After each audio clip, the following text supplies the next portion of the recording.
Assalamualaikum warahmatullahi wabarakatuh. Om Swastiastu, Namo Buddhaya, salam kebajikan, rahayu untuk kita semua calon guru penggerak. Kita jumpa kembali di edisi koneksi antar materi. Simak videonya sampai selesai. Untuk mengawali koneksi antar materi kali ini, kita memberikan apa yang disampaikan oleh Bain dan kawan-kawan pada tahun 1999 mengatakan bahwa dalam pendidikan guru, proses refleksi dipandang sebagai salah satu elemen kunci pengembangan keprofesian karena dapat mendorong untuk mengaitkan teori dan praktik serta menumbuhkan keterampilan dalam mengevaluasi sebuah topik secara kritis. Nah, bagi calon guru penggerak, melakukan refleksi secara rutin diharapkan akan memberikan ruang untuk merenungi apakah yang kita sudah jalankan sudah sesuai, sehingga di masa-masa yang akan datang kita terus dapat melakukan perbaikan-perbaikan sehingga apa yang kita laksanakan dapat mengembangkan pendidikan yang ada di Indonesia. Berkaitan dengan pengalaman atau materi pembelajaran yang baru saja saya peroleh, maka di sini sedikit saya akan memberikan gambaran tentang konsep coaching secara umum.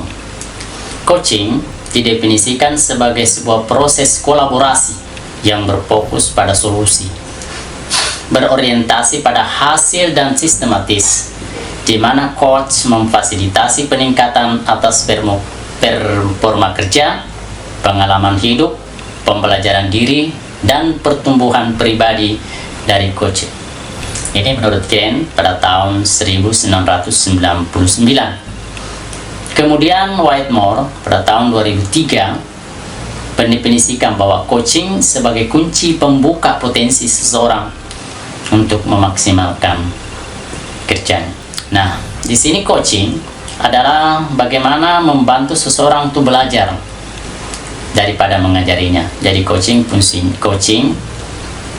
lebih kepada belajar, bukan mengajar.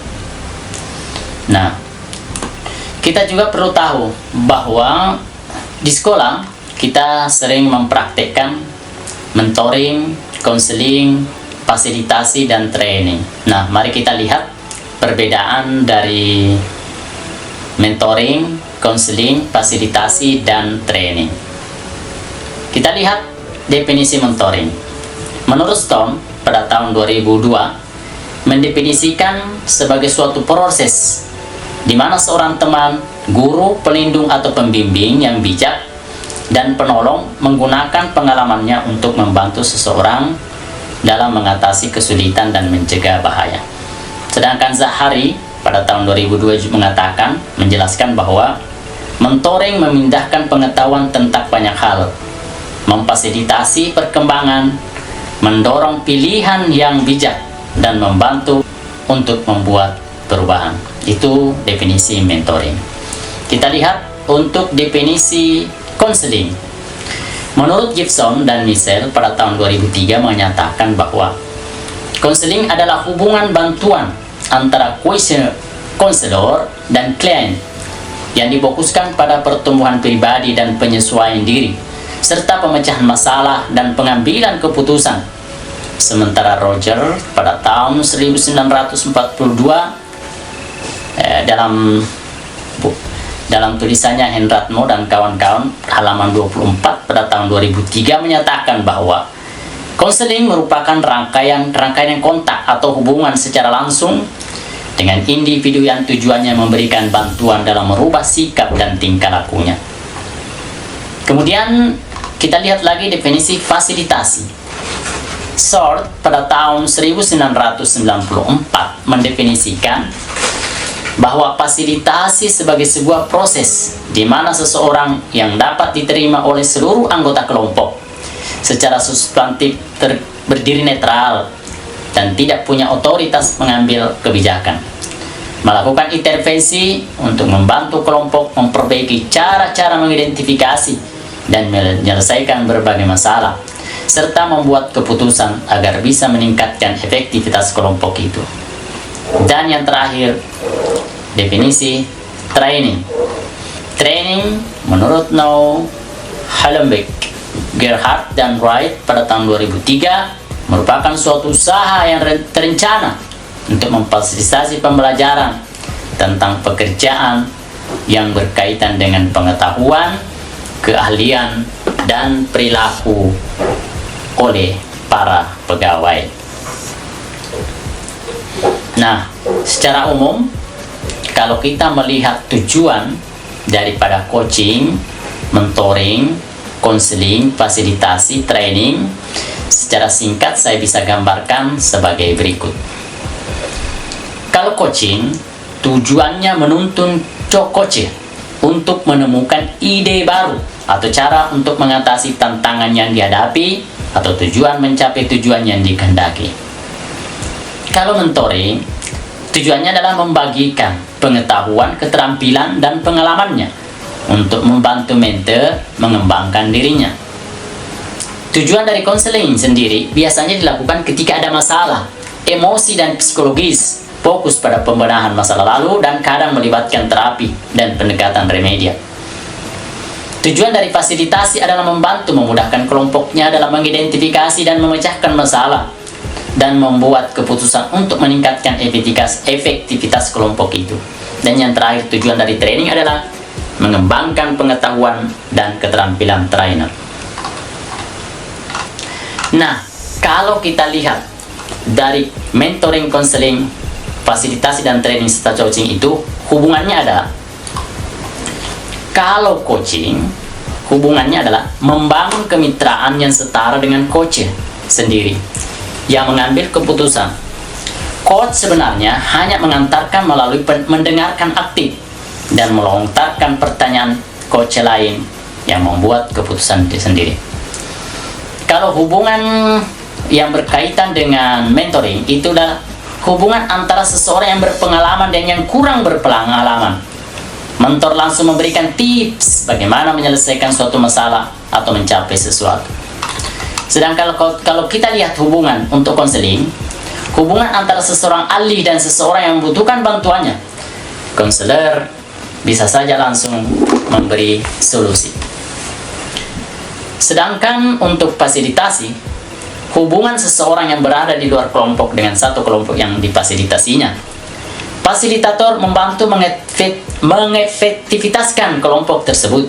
Dan yang terakhir, training, hubungan antara seorang ahli dan kelompok yang perlu ditingkatkan pengetahuan dan keterampilannya. Nah, dari kelima, coaching, mentoring, konseling, fasilitasi, dan training, sekarang kita sudah memahami perbedaan peran dari masing-masing metode pengembangan diri tersebut. Nah, perlu kita sampaikan bahwa pada mode-mode sebelumnya, Ki Hajar Dewantara menekankan bahwa tujuan pendidikan itu adalah menuntun tumbuhnya atau hidupnya kekuatan kodrat anak sehingga dapat memperbaiki lakunya. Nah, oleh sebab itu, keterampilan coaching perlu dimiliki oleh para pendidik untuk menuntun segala kekuatan kodrat potensi agar mencapai keselamatan dan kebahagiaan sebagai manusia maupun anggota masyarakat. Nah, proses coaching ini sebenarnya adalah sebagai komunikasi pembelajaran antara guru dan murid. Di sini guru diberikan ruang kebebasan untuk menemukan kekuatan dirinya dan peran pendidik sebagai pamong dalam memberi tuntunan dan memberdayakan potensi agar murid tidak kehilangan arah dan menemukan kekuatannya dirinya tanpa membahayakannya. Kita tahu bahwa sistem among ing kaso suntolodo ing madyo mamungkase tuturi handayani adalah semangat bagaimana menguatkan keterampilan komunikasi guru dengan murid.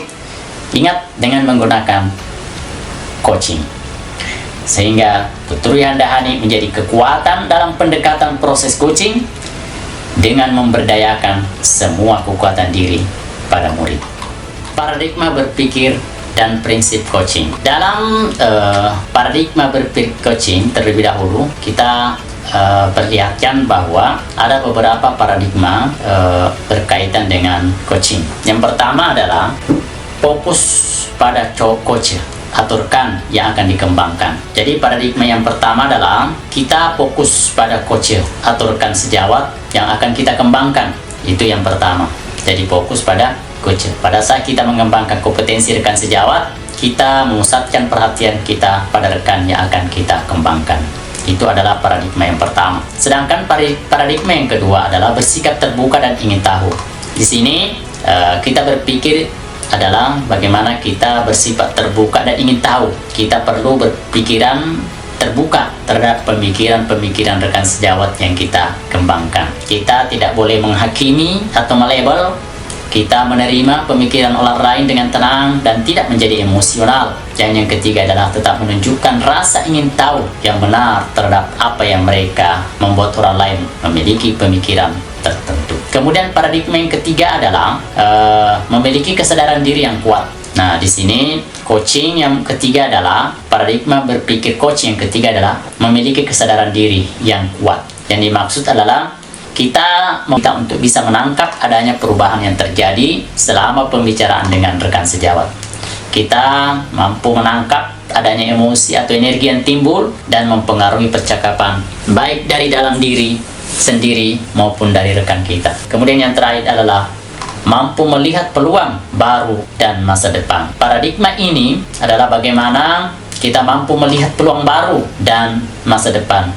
Kita harus mampu melihat peluang perkembangan yang ada dan juga bisa membantu rekan kita melihat masa depan.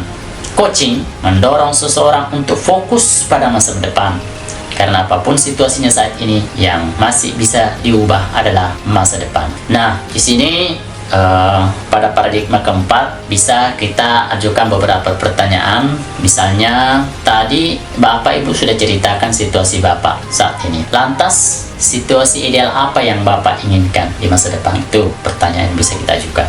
Kemudian yang kedua, boleh juga kita mengatakan bahwa Bapak atau Ibu sudah ceritakan tentang masalah yang Bapak Ibu hadapi saat ini. Lantas idealnya situasi seperti apa? Atau boleh juga apa saja yang bisa dijadikan pilihan untuk dapat mewujudkan situasi idealnya tersebut.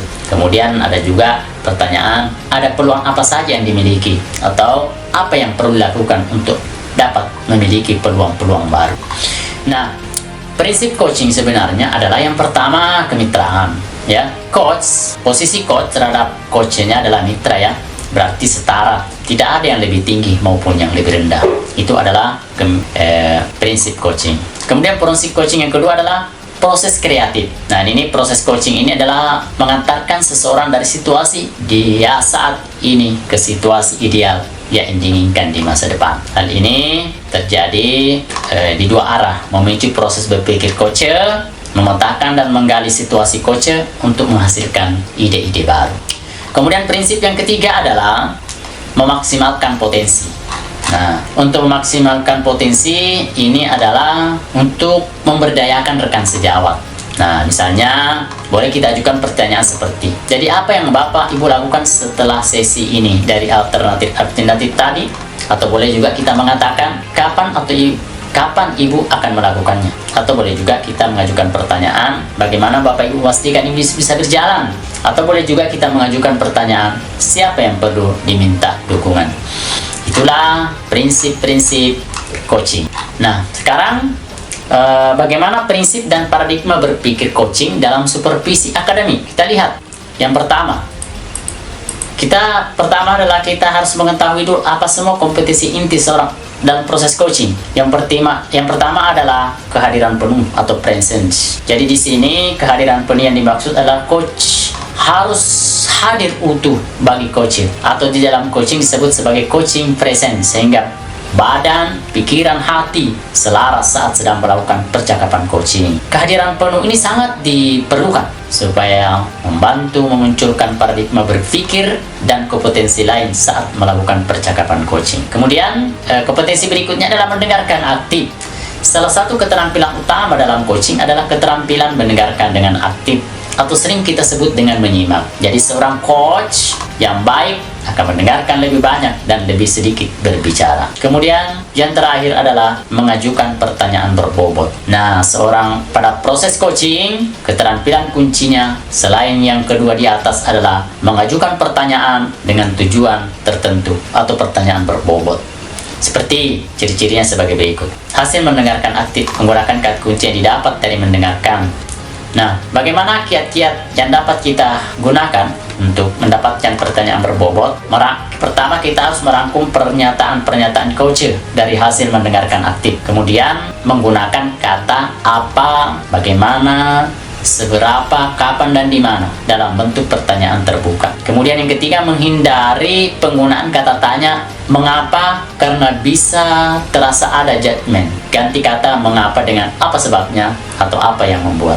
Itu adalah bagian-bagian sehingga kita nanti bisa memperoleh pertanyaan yang berbobot. Kemudian boleh juga mengajukan satu pertanyaan pada suatu waktu, jangan memberondong. Kemudian mengizinkan jeda atau keheningan setelah coach selesai bicara. Tidak buru-buru bertanya. Juga izinkan ada keheningan saat coach memproses pertanyaan. Kemudian yang terakhir adalah menggunakan ada suara positif dan memberdayakan. Kemudian Julian Treasure memperkenalkan salah satu referensi bagaimana bisa mengajukan pertanyaan berbobot dengan mendengarkan dengan rasa. Rasa itu apa? Rasa diawali dengan R, receive, terima, yang berarti menerima, mendengarkan seksama, semaks. Informasi yang disampaikan coach. Perhatikan kata kunci yang diucapkan. Kemudian apresiatif, yaitu memberikan apresiasi dengan merespon atau memberi tanda bahwa kita mendengarkan coach. Kemudian S, sumaris atau merangkum. Saat coach selesai bercerita, rangkum untuk memastikan pemahaman kita sama. Kemudian yang terakhir adalah X, tanya. Sama dengan apa yang sudah disampaikan sebelumnya, yaitu terkait pertanyaan. Kemudian untuk mengajukan pertanyaan berdasarkan apa yang didengar dari hasil merangkum. Kemudian ajukan pertanyaan yang membuat pemahaman coach lebih dalam tentang situasinya. Kemudian pertanyaan harus merupakan hasil mendengarkan yang mengandung penggalian atas kunci atau emosi yang sudah dikonfirmasi. Dalam format pertanyaan terbuka menggunakan apa, bagaimana, seberapa, kapan, siapa, atau di mana. Hindari menggunakan kata mengapa atau apakah, sudahkah. Nah, sekarang kita dalam melakukan percakapan berbasis coaching, kita menggunakan alur Tirta. Ini diperkenalkan oleh Costa dan Gaston pada tahun 2016. Yang pertama adalah alur percakapan Tirta. Yang pertama adalah tujuan. Itu yang pertama, tujuan menyepakati topik pembicaraan dan hasil pembicaraan. Kemudian yang kedua, identifikasi, menggali dan memetakan situasi saat ini, hubungkan fakta-fakta yang ada. Kemudian rencana aksi, rencana aksi, mengembangkan ide untuk alternatif rencana aksi atau solusi. Dan yang terakhir adalah TA, tanggung jawab, berkomitmen akan langkah selanjutnya. Sebenarnya Tirta ini berarti air, artinya air mengalir dari hulu ke hilir. Jadi kalau kita ibaratkan air, maka biarlah ia merdeka mengalir lepas hingga ke hilir potensinya. Nah, sekarang yang terakhir adalah supervisi akademik dengan paradigma berpikir coaching. Nah, kita sudah membahas bagaimana seorang peran coach dan bagaimana kita membangun percakapan yang memberdayakan potensi dari rekan sejawat kita. Nah, sekarang kita bersama akan meningkatkan peran kita di sekolah sebagai seorang supervisor. Yang supervisor yang dimaksud dapat diperankan oleh kepala sekolah, guru senior, dan rekan sejawat. Nah, kalau secara definisi, supervisi akademik merupakan serangkaian aktivitas yang bertujuan untuk memberikan dampak secara langsung pada guru dan kegiatan pembelajaran mereka di kelas. Sebenarnya supervisi akademik ini perlu dimaknai secara positif sebagai suatu berkelanjutan, suatu kegiatan yang berkelanjutan di mana untuk meningkatkan kompetensi guru sebagai pemimpin pembelajaran dalam mencapai tujuan pembelajaran, yaitu pembelajaran yang berpihak pada anak. Gelman pada tahun 2007 dan Das pada tahun 2001 Nah, untuk supervisi akademik dengan paradigma berpikir coaching, dalam pelaksanaan ada dua paradigma utama yang menjadi landasan kita untuk menjalankan proses supervisi akademik yang memberdayakan, yakni paradigma pengembangan kompetensi yang berkelanjutan dan optimalisasi potensi setiap individu. Menurut Sergei Fani dalam Departemen Pendidikan Nasional 2007, setiap kepala sekolah dan pemimpin pembelajaran seyogyanya berfokus pada peningkatan kompetensi pendidik dalam mendesain pembelajaran yang berpihak pada murid, yang bertujuan pada pengembangan sekolah sebagai komunitas praktik pembelajaran. Seorang supervisor memahami makna dari tujuan pelaksanaan supervisor akademik di sekolah. Beberapa prinsip supervisi akademik dengan paradigma berpikir coaching: yang pertama adalah kemitraan, yang kedua konstruktif, yang ketiga terencana, yang keempat reflektif, yang kelima objektif, dan yang keenam berkesinambungan, dan yang ketujuh komprehensif. Nah, sebuah kegiatan supervisi klinis itu bercirikan pertama adalah interaksi yang bersifat kemitraan, yang kedua sasaran supervisi berpusat pada strategi pembelajaran atau aspek pengajaran yang hendak dikembangkan oleh guru dan disepakati bersama antara guru dan supervisor. Yang ketiga, siklus supervisi klinis, pra-observasi, observasi kelas, dan pasca observasi. Yang keempat, instrumen observasi sesuaikan dengan kebutuhan. Yang kelima, objektivitas dalam data observasi, analisis, dan umpan balik. Yang keenam adalah analisis dan interpretasi data observasi dilakukan bersama-sama melalui percakapan guru dan supervisor. Yang ketujuh, menghasilkan rencana perbaikan pengembangan diri. Yang kedelapan, merupakan kegiatan yang berkelanjutan. Itu adalah supervisi klinis, ciri-ciri dari supervisi klinis. Nah, kita ketahui bahwa siklus dalam supervisi klinis pada umumnya meliputi 3 tahap, yakni pra-observasi, observasi, dan pasca observasi. Kalau pra-observasi adalah pertemuan pra-observasi ini merupakan percakapan yang membangun hubungan antara guru dan supervisor sebagai mitra dalam pengembangan kompetensi diri. Sedangkan observasi, aktivitas kunjungan kelas yang dilakukan oleh supervisor. Dan pasca observasi, percakapan supervisor dan guru terkait hasil data observasi, menganalisis data, umpan balik, dan rencana pengembangan kompetensi.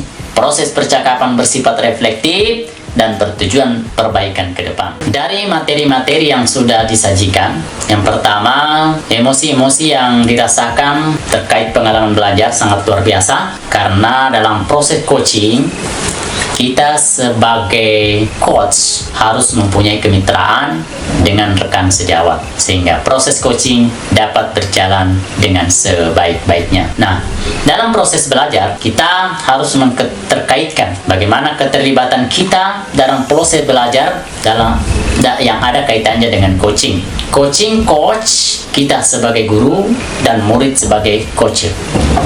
Kita akan mencoba menerapkan proses coaching dalam proses belajar. Nah, yang perlu diperbaiki adalah terkait dengan keterlibatan kita dalam proses belajar adalah bagaimana menjaga kemitraan, menjaga hubungan baik antara guru, coach, dan murid sebagai coach bisa menjadi satu mitra, sehingga antara coach dan coach bisa berjalan sesuai dengan apa yang diharapkan. Nah, dalam proses ini kita sebagai coach harus menganggap bahwa siswa adalah mitra, sehingga tidak ada tingkatan siapa yang lebih tinggi dan siapa yang lebih rendah, sehingga proses coaching antara siswa murid bisa berjalan dengan sebaik-baiknya. Nah, sekarang kalau keterkaitan terhadap kompetensi dan kemataran diri pribadi adalah kita akan mencoba menggunakan kompetensi coach. Pertama adalah menghadirkan diri kita sepenuhnya ketika kita menghadapi coach. Yang kedua adalah aktif mendengarkan. Dan yang ketiga adalah kita berusaha semaksimal mungkin untuk berusaha terlibat langsung ke dalam pembicaraan atau proses coaching tersebut. Nah, itu adalah kompetensi-kompetensi yang perlu kita kembangkan pada diri kita sendiri. Pertanyaannya sekarang adalah, apakah proses coaching dapat berjalan dengan baik apabila yang berperan sebagai coach belum mengikuti pendidikan guru penggerak? Dan kita ketahui bahwa banyak teman-teman belum berniat mengikuti pendidikan guru penggerak. Kita harus ketahui materi yang sudah kita pelajari itu semoga bisa disosialisasikan kepada teman rekan sejawat, sehingga proses coaching antara coach dan coacher berjalan dengan maksimal. Nah, yang jadi tantangan adalah apakah setiap proses coacher dapat berjalan dengan baik apabila coacher lebih tinggi tingkatannya daripada rekan sejawat. Ada beberapa hal solusi yang perlu kita berikan untuk mengidentifikasi masalah-masalah yang kita hadapi di lapangan adalah bagaimana materi-materi ini bisa diberikan di luar daripada pendidikan guru penggerak. Materi-materi coaching sebagai supervisi akademik juga diberikan di luar daripada dunia pendidikan, bisa di pemerintahan daerah misalnya, dijadikan satu komponen sehingga para pemimpin-pemimpin kepala daerah bisa mengetahui bagaimana melakukan coaching yang baik, sehingga diharapkan setiap warga negara Indonesia ketika berhadapan dengan para pemimpin daerah mendapatkan solusi yang baik dan tidak menimbulkan keretakan atau permusuhan atau ketidaknyamanan antara coach dan coacher. Nah, masalah pengalaman masa lalu dalam proses coach siswa dengan murid itu belum muncul rasa kemitraan, karena kita sebagai guru mempunyai ego yang tinggi, selalu merasa benar, selalu merasa tinggi daripada coach kita. Coach kita adalah seorang siswa. Dulu kita mengatakan bahwa apa yang kita katakan harus kamu terima. Nah, di masa yang akan datang kita akan mencoba menerapkan proses coaching ini di mana menggunakan prinsip-prinsip tersebut, yaitu prinsip kemitraan. Ini yang penting. Dengan adanya prinsip kemitraan, maka kesetaraan antara guru dan murid bisa berjalan dengan baik, sehingga terjalin hubungan, sehingga proses coaching bisa berjalan dengan sebaik-baiknya. Nah, adapun konsep atau praktek baik yang dilakukan dari model lain yang telah dipelajari adalah Ki Hajar mengatakan bahwa dimana ketika kita melakukan pembelajaran harus berpihak kepada murid. Pada proses berpihak pada murid, proses coaching inilah yang harus dilakukan dengan menggunakan pola tirta. Ketika mengcoaching, ketika proses coaching berjalan antara guru dan murid, kita harus menerapkan tujuan, kemudian identifikasi, kemudian rencana aksi, dan yang terakhir adalah tanggung jawab. Nah, dalam modul lain juga kita sudah dikatakan bagaimana kita melakukan pembelajaran berdiferensiasi. Pembelajaran berdiferensiasi ini dapat membantu berjalan dengan sebaik-baiknya ketika kita menerapkan proses coaching dengan baik. Ketika konten, ada beberapa isi dari pembelajaran berdiferensiasi. Yang pertama adalah konten atau isi. Konten atau isi ini bisa kita terapkan pada pembelajaran berdiferensiasi ketika kita akan menanyakan kepada siswa dengan menggunakan proses coaching. Yang kedua adalah proses. Konten, proses, dan jenis tagihan itu bisa kita jalankan apabila kita menggunakan proses coaching dengan baik, sehingga pembelajaran berdiferensiasi bisa berjalan dengan maksimal.